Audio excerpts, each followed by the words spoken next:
Hello दोस्तों, आप सभी का स्वागत है आपके अपने यूट्यूब चैनल नॉलेजपुर में। आज के वीडियो में फिर से मैं आपके साथ डिस्कशन करूंगा इतिहास के तीसरे अध्याय हिंद चीन में राष्ट्रवादी आंदोलन के ऑब्जेक्टिव क्वेश्चन का, जो बहुत ही ज़्यादा इम्पोर्टेंट है आपके आगामी बिहार बोर्ड एग्ज़ाम 2022 के लिए। इसमें जो भी मैंने ऑब्जेक्टिव प्रश्न लिए हैं ये आपके एनसीईआरटी बुक के सभी ऑब्जेक्टिव प्रश्न हैं। साथ ही साथ मैंने कुछ ऐसे भी इसमें क्वेश्चन को रखा है जो कई बार प्रीवियस ईयर में पूछा गया है और मैंने वो किताब के बीच से उठाया है, जो बहुत ही ज़्यादा इम्पोर्टेंट है। तो आप इस वीडियो को शुरू से लेकर अंत तक देखिएगा और मैं साथ ही के साथ जो ऑप्शन दिया गया है मैं ऑप्शन को भी आपके साथ डिस्कशन करने का प्रयास करूंगा। अगर कोई ऐसा ऑप्शन आएगा तो मैं उनके बारे में भी आपको ज़रूर समझाऊंगा, ठीक है। तो इस वीडियो को शुरू से लेकर अंत तक ज़रूर देखिएगा। अगर आपको किसी भी प्रश्न का आंसर पता है तो आप वीडियो को रोक दीजिएगा और उसका आंसर आपको कमेंट सेक्शन में लिखना है, ठीक है। तो इस चीज़ को आपको ध्यान में रखना है। तो चलिए बिना देरी करते हुए पहले क्वेश्चन से शुरू करते हैं। हमारा आज का पहला प्रश्न है, हिंद चीन क्षेत्र में कौन से देश आते हैं। यह प्रश्न आपसे पूछा जाएगा कि हिंद चीन क्षेत्र में कौन सब देश आते हैं। तो आपके लिए पहला ऑप्शन है चीन, वियतनाम, लाओस। आपके पास ऑप्शन ख है कंबोडिया, लाओस, वियतनाम। और ऑप्शन ग है कंबोडिया, लाओस और थाईलैंड। और ऑप्शन घ आप समझ लीजिए इनमें से कोई नहीं, ठीक है। तो इसका आंसर अगर आपको पता है तो आप कमेंट सेक्शन में ज़रूर लिखिए। तो इसका आंसर क्या हो जाएगा?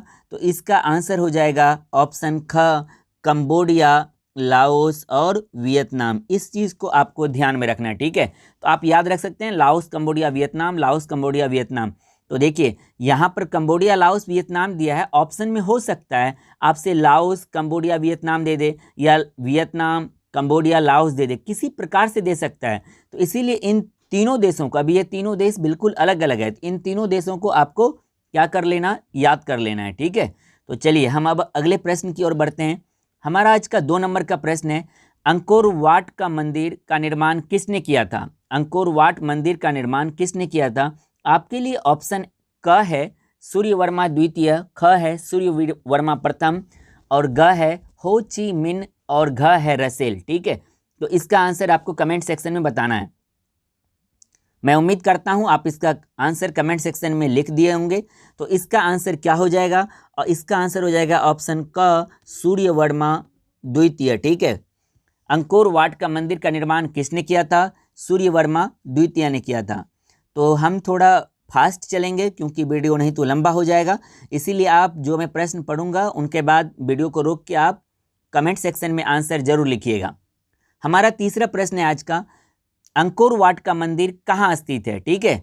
ऑप्शन क है आपके लिए वियतनाम, ख है लाओस, ग है थाईलैंड और घ है कंबोडिया। इसका आंसर आपको कमेंट सेक्शन में लिखना है, ठीक है। तो इसका आंसर क्या हो जाएगा? इसका आंसर हो जाएगा कंबोडिया। क्या हो जाएगा? कंबोडिया, ठीक है। और अंकोर वाट का मंदिर का निर्माण किसने करवाया था? सूर्यवर्मा द्वितीय ने करवाया था, ठीक है। अंकोर वाट का मंदिर किसने करवाया? सूर्यवर्मा द्वितीय। इसीलिए मैंने दोनों प्रश्न को एक ही जगह दे दिया कि आपको कंफ्यूजन ना हो। तो आप जब भी एक प्रश्न को पढ़िए तो उनके साथ दूसरा क्वेश्चन भी रिलेट कीजिए। जैसे अंकोर वाट का मंदिर कहाँ स्थित है? कंबोडिया में। अंकोर वाट का मंदिर किसने बनवाया? तो सूर्यवर्मा द्वितीय ने बनाया, ठीक है। चलिए अब हम अगले प्रश्न की ओर बढ़ते हैं। हमारा 4 नंबर का प्रश्न है, उत्तरी एवं दक्षिणी वियतनाम का एकीकरण कब हुआ था? उत्तरी एवं दक्षिणी वियतनाम का एकीकरण कब हुआ, ठीक है। तो इसका आंसर क्या हो जाएगा? तो इसका आंसर आपके पास ऑप्शन है अप्रैल 1975, मार्च 1975, अप्रैल 1970 या फिर मार्च 1970, ठीक है। तो इसका आंसर क्या हो जाएगा? इसका आंसर हो जाएगा, आपको कमेंट सेक्शन में लिखना है। तो मैं उम्मीद करता हूं आपने लिख दिया होगा। इसका आंसर हो जाएगा अप्रैल 1975 ईस्वी में। कब हुआ था? अप्रैल 1975 में, ठीक है। चलिए अगले प्रश्न की ओर बढ़ते हैं। हिंद चीन पहुंचने वाले प्रथम व्यापारी कौन थे? आपके पास ऑप्शन है इंग्लैंड, फ्रांसीसी, पुर्तगाली या फिर डच। हिंद चीन पहुंचने वाले प्रथम व्यापारी कौन थे? तो इसका आंसर क्या हो जाएगा? इसका आंसर हो जाएगा पुर्तगाली। कौन हो जाएगा? पुर्तगाली।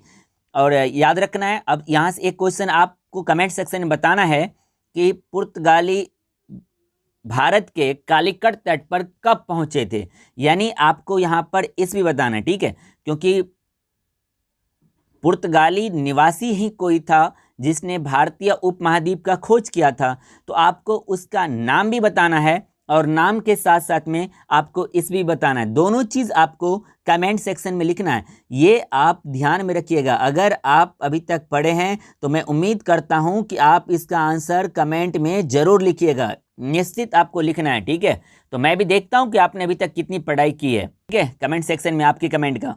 तो चलिए अगले प्रश्न की ओर बढ़ते हैं। 6 नंबर का प्रश्न है, हिंद चीन में बसने वाले फ्रांसीसी क्या कहे जाते थे? फ्रांसीसी, शासक वर्ग या कोलोन या फिर जार? तो हिंद चीन में बसने वाले फ्रांसीसी क्या कहे जाते थे? इसका आंसर क्या हो जाएगा? कोलोन कहे जाते थे। क्या कहे जाते थे? कोलोन। और रूस के सम्राट को क्या कहा जाता था? यहां से भी एक प्रश्न बनता है ना, रूस के सम्राट को क्या कहा जाता था? तो रूस के सम्राट को जार कहा जाता था। रूस के सम्राट को क्या कहा जाता था? जार कहा जाता था। इसको भी आपको ध्यान में रखना है। चलिए अगले प्रश्न की ओर बढ़ते हैं। 7 नंबर का प्रश्न है आपके लिए, किस समझौते ने पूरे वियतनाम को 2 हिस्सों में बांट दिया था? यानी कौन सा ऐसा समझौता था जिसने वियतनाम के 2 हिस्से में बांट दिया, उत्तरी वियतनाम और दक्षिणी वियतनाम में? तो आपके लिए यहाँ पे ऑप्शन है, पहला ऑप्शन है हनोई समझौता, दूसरा है जेनेवा समझौता, तीसरा है वियतनाम समझौता और घ है NOT यानी नन ऑफ दीज। तो इसका आंसर क्या हो जाएगा? इसका आंसर हो जाएगा जेनेवा समझौता। जेनेवा समझौता ने पूरे वियतनाम को कितने हिस्से में बांट दिया था? तो 2 हिस्सों में बांट दिया था, ठीक है। चलिए आगे बढ़ते हैं हम 8 नंबर के प्रश्न की ओर। नरोत्तम सिंघानु कहाँ के शासक थे? ठीक है, क्या है प्रश्न आपके लिए? नरोत्तम सिंघानु कहाँ के शासक थे? वियतनाम के, लाओस के, थाईलैंड के या फिर कंबोडिया के? तो इसका आंसर आपको कमेंट सेक्शन में लिखना है। बहुत ही आसान प्रश्न है, मैं उम्मीद करता हूं आपने इसका आंसर कमेंट सेक्शन में लिख दिया होगा। तो इसका आंसर क्या हो जाएगा? नरोत्तम सिंघानु कहाँ के शासक थे? कंबोडिया के। यहीं पर आप थोड़ा सा अपने माइंड पर फोर्स डालिए। मैंने अभी आपको प्रश्न करवाया था कि कंबोडिया में जो मंदिर था, कौन सा? अंकोर वाट का, उसका निर्माण किसने करवाया था? अंकोर वाट का मंदिर अंकोर वाट के मंदिर का निर्माण किसने करवाया था? सूर्यवर्मा द्वितीय ने करवाया था। किसने करवाया था? सूर्यवर्मा द्वितीय ने, ठीक है। प्रश्न बन जाता है अंकोर वाट का मंदिर कहाँ है? तो आप क्या बोलोगे? कंबोडिया में है। और नरोत्तम सिंघानु कहाँ के शासक थे? ये भी कंबोडिया के थे, ठीक है। देखिए यहाँ पर इसी प्रकार से आपको प्रश्न रिलेट करना है। जैसे कंबोडिया का नाम आया तो कंबोडिया में क्या था? अंकोर वाट का मंदिर था। अंकोर वाट का मंदिर किसने बनाया? सूर्यवर्मा द्वितीय ने बनाया। उनके बाद कंबोडिया का शासक कौन था? तो नरोत्तम सिंघानु था, ठीक है। चलिए अब हम अगले प्रश्न की ओर बढ़ते हैं। हमारा 9 नंबर का आज का प्रश्न है, the history of the loss of Vietnam किसने लिखा था? आपके लिए ऑप्शन है कुआंग ने, ऑप्शन ख है हो ची मिन ने, ग है फान वोई चाउ ने और घ है आपके लिए रूसो ने। इसका आंसर आपको कमेंट सेक्शन में लिखना है, ठीक है। तो इसका आंसर क्या हो जाएगा? फॉन वाई चाउ ने लिखा था। कौन सा पुस्तक? The history of the loss of the Vietnam. ये याद रखिए, इस अध्याय का सबसे पूछा जाने वाला प्रश्न है। The history of the loss of the Vietnam किसने लिखा था? फॉन वाई चाउ ने। आप इसमें VBI लगा लीजिए, ठीक है। ये प्रश्न हो गया, अंकोर वाट का मंदिर किसने बनाया था। ये सब प्रश्न बहुत ही ज़्यादा पूछा जाता है, ठीक है। चलिए लेकिन हम सभी प्रश्न को डिस्कशन करेंगे ताकि आपसे कोई भी प्रश्न पूछा जाए तो आपसे वह प्रश्न छूटे नहीं। चलिए 10 नंबर के प्रश्न की ओर बढ़ते हैं। मार्च 1946 में फ्रांस एवं वियतनाम के बीच होने वाला समझौता किस नाम से जाना जाता है? 1946 इसमें फ्रांस और वियतनाम के बीच जो समझौता था उसे क्या नाम दिया गया है? आपके लिए ऑप्शन है जेनेवा समझौता, हनोई समझौता, पेरिस समझौता या इनमें से कोई नहीं। तो इसका आंसर क्या हो जाएगा? हनोई समझौता। क्या हो जाएगा? 1946 इसमें फ्रांस एवं वियतनाम के बीच जो समझौता हुआ था वो हनोई समझौता था। एक और प्रश्न था कि कौन सा ऐसा समझौता था जिसने वियतनाम को 2 हिस्सों में बांट दिया? तो उसका आंसर क्या था बच्चा? जेनेवा समझौता, ठीक है। तो प्रश्न को रिलेट करना है आपको। चलिए 11 नंबर के प्रश्न की ओर बढ़ते हैं। किस प्रसिद्ध दार्शनिक ने एक अदालत लगाकर अमेरिका को वियतनाम युद्ध के लिए दोषी करार दिया था? मतलब दोषी ठहरा दिया था, या फिर हम यूं बोलें कि जो वियतनाम युद्ध हो रहा था इसको अंतर्राष्ट्रीय स्तर का एक दर्जा प्राप्त किया, अंतर्राष्ट्रीय स्तर पर इस मुद्दा को उठाया था, वो कौन सा दार्शनिक था? तो आपके लिए ऑप्शन है क है रसेल, ख है होचिमिन, ग है नरोत्तम सिंघानु या घ है रूसो। तो इसका आंसर क्या हो जाएगा बच्चा? आप पहले कमेंट सेक्शन में लिखो। अगर आपको पता है, गलती भी होता ना कोई बात नहीं है, लेकिन आपको कमेंट सेक्शन में आंसर लिखने का प्रयास करना है, ठीक है। तो इसका आंसर हो जाएगा बच्चा रसेल। किसने? रसेल ने एक अदालत लगाकर अमेरिका को वियतनाम युद्ध के लिए दोषी करार दिया था। ठीक है, चलिए 12 नंबर के प्रश्न की ओर बढ़ते हैं। हिंद चीन क्षेत्र में अंतिम युद्ध समाप्ति के समय अमेरिकी राष्ट्रपति कौन थे? यानी हिंद चीन में जो लड़ाई चल रहा था अमेरिका और वियतनाम के बीच में, यहां पर उस समय यानी युद्ध के समय अमेरिका के राष्ट्रपति कौन थे? तो अमेरिका के राष्ट्रपति कौन थे? ऑप्शन है आपके पास वाशिंगटन, निक्सन, जॉर्ज बुश या फिर रूजवेल्ट। इसका आंसर क्या होगा आपको कमेंट सेक्शन में बताना है। ठीक है, तो चलिए इसका आंसर मैं बताता हूं। इसका आंसर हो जाएगा रूजवेल्ट। कौन हो जाएगा? रूजवेल्ट। ठीक है, अब देखिए यहां से एक प्रश्न आपसे और बन सकता है भविष्य में कि अमेरिका के प्रथम राष्ट्रपति कौन थे? तो इसका आंसर तब क्या हो जाएगा? George Washington. कौन थे? जॉर्ज वाशिंगटन, शायद यही थे। ठीक है, आप कंफर्म करके मुझे इसका भी आंसर बताइएगा कमेंट सेक्शन में। चलिए 13 नंबर के प्रश्न की ओर बढ़ते हैं। होवा होवा आंदोलन किस प्रकृति का था? होवा होवा आंदोलन क्रांतिकारी, धार्मिक, साम्राज्यवादी समर्थक या फिर क्रांतिकारी धार्मिक? आप इसका आंसर कमेंट सेक्शन में लिखिए। मैं उम्मीद करता हूं आपने लिख दिया होगा। इसका आंसर क्या हो जाएगा? इसका आंसर हो जाएगा बच्चा क्रांतिकारी धार्मिक। इसका आंसर क्या हो जाएगा? क्रांतिकारी धार्मिक। होवा होवा आंदोलन किस प्रकृति का था? तो क्रांतिकारी धार्मिक प्रकृति का था होवा होवा आंदोलन।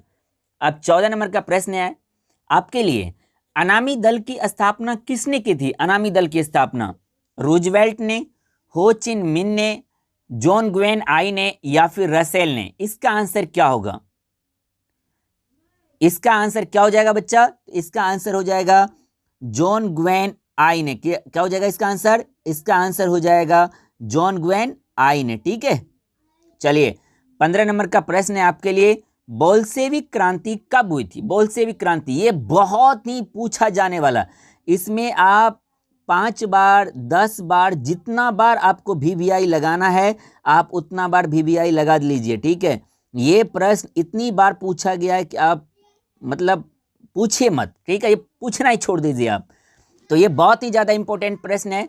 बोल्शेविक क्रांति कब हुई थी? आपके पास ऑप्शन है नवंबर 1917, मार्च 1916, अक्टूबर 1918 या मार्च 1920। इसका आंसर क्या हो जाएगा? इसका आंसर क्या हो जाएगा बच्चा? इसका आंसर हो जाएगा नवंबर 1917 में। बोल्शेविक क्रांति कब हुई थी? नवंबर 1917 में। इसका मैंने ना प्रश्न उत्तर भी करवा दिया है। मैंने अभी तक 5वें अध्याय तक बच्चा आपको प्रश्न उत्तर करवाकर लघु उत्तरीय और कुछ दीर्घ उत्तरीय भी मैंने करवाकर वीडियो अपलोड कर दिया। अगर आपने अभी तक नहीं देखा है तो चैनल के प्लेलिस्ट में जाइए। क्लास 10th हिस्ट्री नाम से प्लेलिस्ट बना हुआ है, वहां पर जाकर आप सभी वीडियो को देखिए। बहुत ही मजा आएगा आपको। एक बार अगर आप वीडियो देख लेंगे तो मैं गारंटी लेता हूं आप कभी भी नहीं भूलेंगे, क्योंकि मैंने वहां पर रटवाने का काम नहीं किया है बल्कि मैंने आपको समझाने का काम किया है। और 100% आपको समझ में आएगा। और नहीं आएगा ना तो आप मुझे बताइएगा, फिर मैं उस वीडियो को डिलीट कर दूंगा। ठीक है, चलिए अगले प्रश्न की ओर बढ़ते हैं। 16 नंबर का प्रश्न है आपके लिए। अंतर्राष्ट्रीय महिला दिवस कब मनाया जाता है? ऑप्शन है आपके लिए 8 मार्च को, ख ऑप्शन है 22 मार्च को, ग ऑप्शन है 22 अप्रैल को और घ ऑप्शन है 30 जनवरी को। ठीक है, तो बताइए अंतर्राष्ट्रीय महिला दिवस कब मनाया जाता है? बहुत ही आसान प्रश्न है और ये कई बार प्रीवियस ईयर में पूछा गया भी है। ठीक है, तो इसका आंसर क्या हो जाएगा बच्चा? इसका आंसर हो जाएगा 8 मार्च को। लेकिन इसका जो ऑप्शन है ना, सब ऑप्शन एक क्वेश्चन ही है। 22 मार्च को क्या मनाया जाता है जरा बताइए मुझे। 22 मार्च को क्या मनाया जाता है बच्चा? तो 22 मार्च को मनाया जाता है जल दिवस। 22 मार्च को क्या मनाया जाता है? जल दिवस। ठीक है, उसके बाद 22 अप्रैल को क्या मनाया जाता है? पृथ्वी दिवस। 22 अप्रैल को क्या मनाया जाता है? पृथ्वी दिवस। ठीक है, पृथ्वी दिवस। और उसके बाद देखिए 30 जनवरी है ना, 30 जनवरी को क्या मनाया जाता है? शहीद दिवस। 30 जनवरी क्या मनाया जाता है? शहीद दिवस, क्योंकि ये महात्मा गांधी की पुण्यतिथि है। इसी दिन 30 जनवरी 1948 ईस्वी को ही महात्मा गांधी जी को नाथूराम गोडसे के द्वारा गोली मार दिया गया था। ठीक है, तो ये आपको ध्यान में रखना है। अंतर्राष्ट्रीय महिला दिवस कब? 8 मार्च को। 22 मार्च को जल दिवस। जल दिवस कब मनाया जाता है? 22 मार्च को। पृथ्वी दिवस कब मनाया जाता है? 22 अप्रैल को। और शहीद दिवस कब मनाया जाता है? 23 जनवरी को। तो मैं उम्मीद करता हूं कि आज के वीडियो में जो भी मैंने आपको क्वेश्चन करवाया आपको अच्छे से समझ में आया होगा। इस सभी प्रश्न को यानी इस वीडियो को ही एक बार आप फिर से देख लीजिए। इनसे आपका सारा ऑब्जेक्टिव क्लियर हो जाएगा। और याद रखिए यही सब प्रश्न आपको एग्जाम में भी पूछे जाएंगे। अगर आपको यह वीडियो अच्छा लगा तो इस वीडियो को लाइक जरूर कीजिएगा। आप लोग लाइक नहीं करते हैं। उनके बाद आपको ये वीडियो समझ में मतलब वीडियो कैसा लगा, आप अपने फीलिंग्स को कमेंट सेक्शन में आपको लिखना है। आप और क्या चाहते हैं, किस और टॉपिक पे आप वीडियो चाहते हैं, आप अपने व्यू को या फिर आप जिस टॉपिक पे चाहते हैं उसको कमेंट सेक्शन में आप जरूर लिखिए। ठीक है, आप लोग कमेंट में लिखते नहीं, लिखा कीजिए, फिर मैं आपके लिए वीडियो बनाऊंगा और बिल्कुल बनाऊंगा। ठीक है, मैं चाहता हूं आप सोशल साइंस में जितना का भी एग्जाम, 80 का अगर एग्जाम होगा ना, 80 का 80 आप मार्क्स लेके आइए। तो आपको जो भी ज़रूरत है ना, आपकी ज़रूरत का, मैं अंतर्यामी तो हूँ नहीं कि आपकी ज़रूरत का मुझे पता चल जाएगा। तो आप अपनी ज़रूरत को कमेंट सेक्शन में ज़रूर लिखिए। हम कोशिश करेंगे कि हम उस अध्याय का या फिर जो भी टॉपिक है आपका, मैं उस पर एक आपके लिए प्रॉपर वीडियो बना सकूँ। ठीक है, उनके बाद अभी मैंने आपको बताया ही, मैंने आप लोगों के लिए अभी तक हमारा जो हिस्ट्री का है ना, हिस्ट्री का मैंने आपको 5वें अध्याय तक प्रश्न उत्तर भी करवा दिया है। अगर आपने वीडियो नहीं देखा है तो जाइए चैनल के प्लेलिस्ट में, आप उन सभी वीडियो को देखिए। 100% आपको समझ में आएगा। नहीं आएगा तो आप उस वीडियो के नीचे कमेंट कीजिएगा, मैं फिर आपके डाउट पर जरूर वीडियो बनाऊंगा। ठीक है, तो मैं उम्मीद करता हूं कि आज के वीडियो से भी आपको जरूर फ़ायदा हुआ होगा। तो आप इस वीडियो के लिंक को जरूर अपने दोस्तों के साथ शेयर कीजिएगा। आप लोग शेयर नहीं करते हैं। अगर आपको वीडियो अच्छा लगा तो लाइक, और अगर चैनल पर पहली बार आए हैं तो सब्सक्राइब जरूर कीजिए, क्योंकि 100% इस चैनल से आपको फ़ायदा मिलेगा। ठीक है, तो दीजिए मुझे याद, मिलते हैं अगले वीडियो में। तब तक के लिए जय हिंद, जय भारत।